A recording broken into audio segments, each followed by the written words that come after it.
The loose rock makes walking slippery and difficult, both going up and going down. I set my pace to granny gear and power up Temporal Canyon very slowly. It's one of the mountains that hides the view of what's to come. Just when it appears I'm heading for blue sky, another section appears, somehow managing to be just a little bit steeper. I'm breathing hard and fast, but this is my favorite thing, pushing upwards, step by step, and watching the mountain shrink under my feet and the views grow. Finally, the road crests and begins a very steep descent. Is this it? It can't be. I'm in a canyon, a kind of bowl with no way out but up, steep, and frankly, unpleasant on a road. I measure my breaths as I slowly crawl into the bowl. But what's this? A jeep? No, a fleet of jeeps heading to the top. Okay, this is the second time today, no, actually the third, that I've hitched a ride. Am I going soft? I hop in with Ron, who obviously knows how to handle this mess. We crawl over one seemingly impenetrable boulder after another, steeply down over an eroded wash, then right back up at what feels like 90 degrees. All those people walking back behind you there, and it says, God, how many times will they have to stop? He doesn't take me far at all, but it's enough moving me to the actual trail with an actual sign at the end of the road. I ask Ron if he thinks I'm cheating.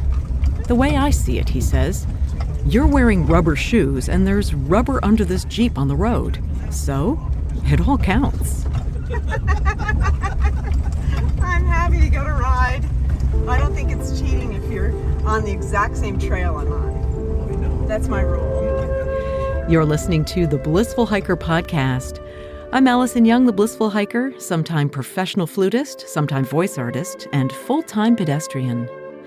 My goal in sharing stories of walking long-distance trails as a solo, female, middle-aged, titanium-reinforced hiker is to empower you to learn to hike your own hike, too.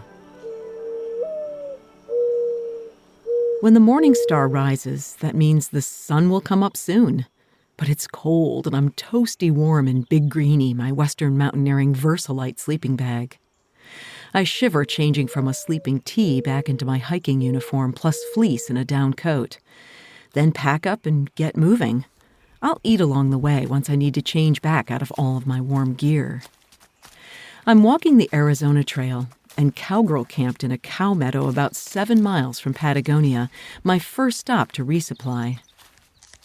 I knew it would be cold, but the wide variation is still shocking.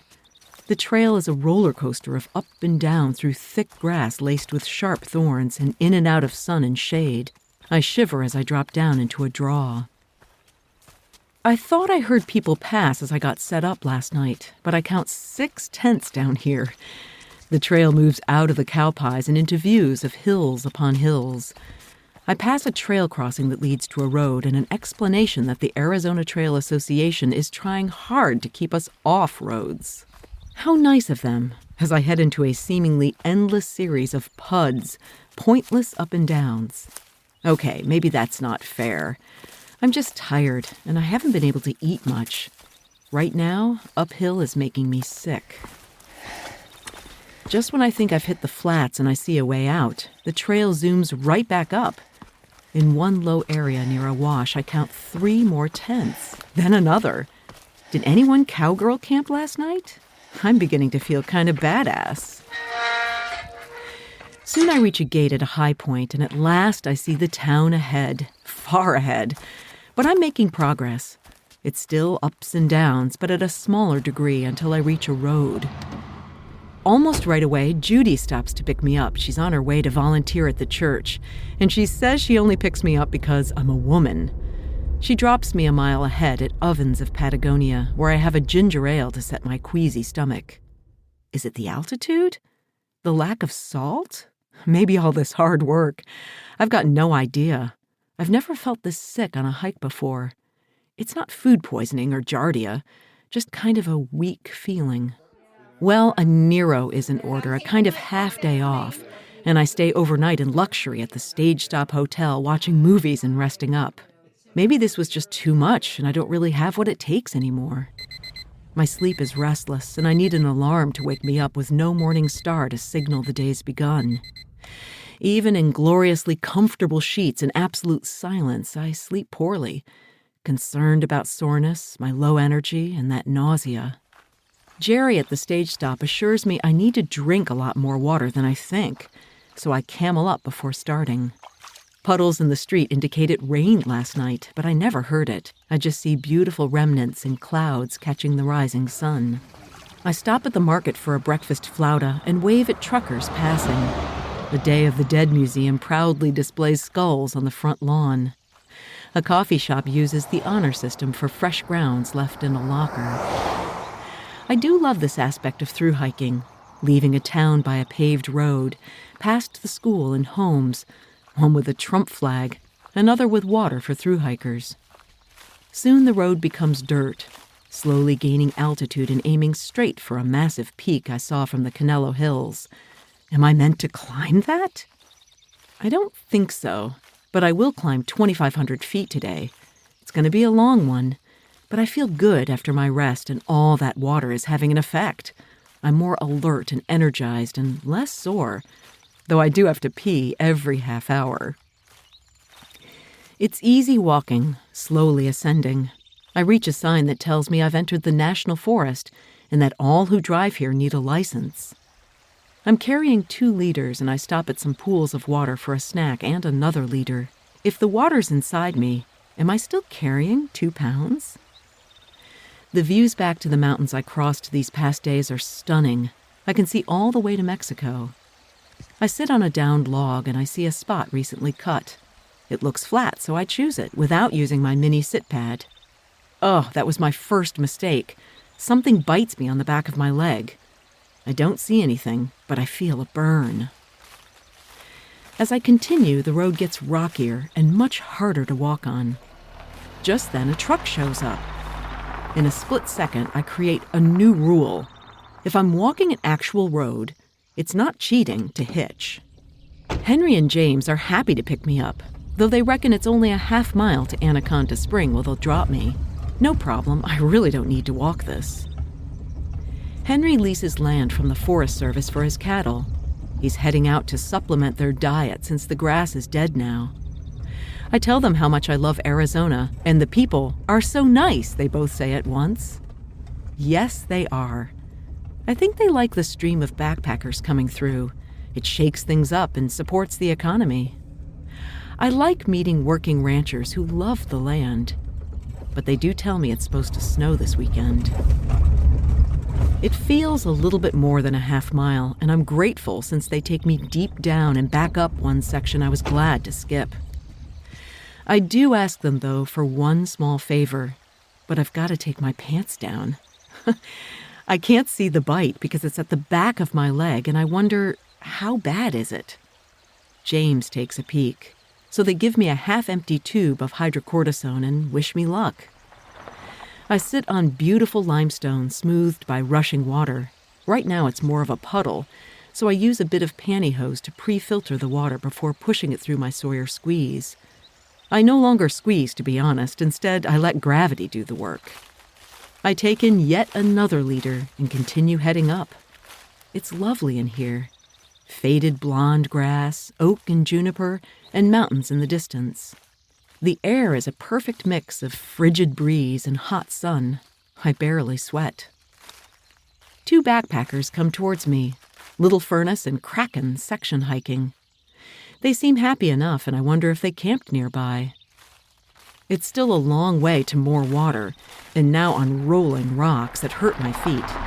And just then, Henry and James show up again and say, "Hop in." You're listening to the Blissful Hiker Podcast, a series of personal essays coupled with found sound and my own flute playing that explores my journey of self-discovery as a middle-aged woman, sharing the sometimes unglamorous but vital truth about empowerment as badass people who don't need permission to blaze our own trails in this journey we call life.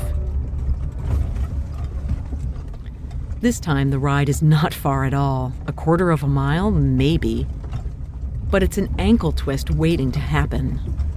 Henry drives very carefully over huge boulders, steeply down and steeply up. They deposit me next to a slow-moving pool of water, and I know this time is for real because there's no water up and over this mountain range until a few miles down the other side. Let me tell you, being properly hydrated feels amazing. I realize there's always a risk of drinking too much, but I think I might have had such a deficit with the altitude and arid climate, my body really needs this much water. My strategy on the desert portion of the PCT was to bring a 4-liter capacity. I only used it once for San Jacinto Peak, a 10,000-foot climb over 20 miles, with water near the top. On day 1 of the AZT, I also carried 4 liters. The big difference this time is I drank way less and carried way more. Today, all of that changed. I'm taking enough, of course, but I've cameled up, feeling full for the next big pulls. Surprisingly, it's still a road that heads up, straight up. I guess whoever drives this doesn't need switchbacks. When I get my 3rd ride with Ron, who picks me up at the head of a line of Jeeps, I think maybe I've really lost it, because I'm cheating all the way up this mountain. But the trail that I meet is a serious one. Only a little over a mile, but it's an endurance test of switchbacks into an agave-dotted sky island. I don't climb the tallest mountain, Mount Wrightson, like a shark fin way in the distance 2 days ago. Still, it's a lot over a saddle, and suddenly into a new world. I'm surrounded by tall, straight-trunked pines, cool in the shade. Beyond is desert, and one mountain range after another.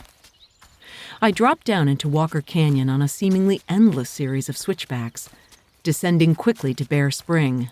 Funny, I drank so much I don't need to collect any more, so just take a break in the cool silence, sharing a log with a lizard. The trail is level through the soft beauty of the Santa Rita Mountains. On a balcony, I look deep into a chasm with rock ramparts standing proudly above. Beyond is the flat expanse and more ranges. Lime green lichen adorn a stair-step outcropping of rock.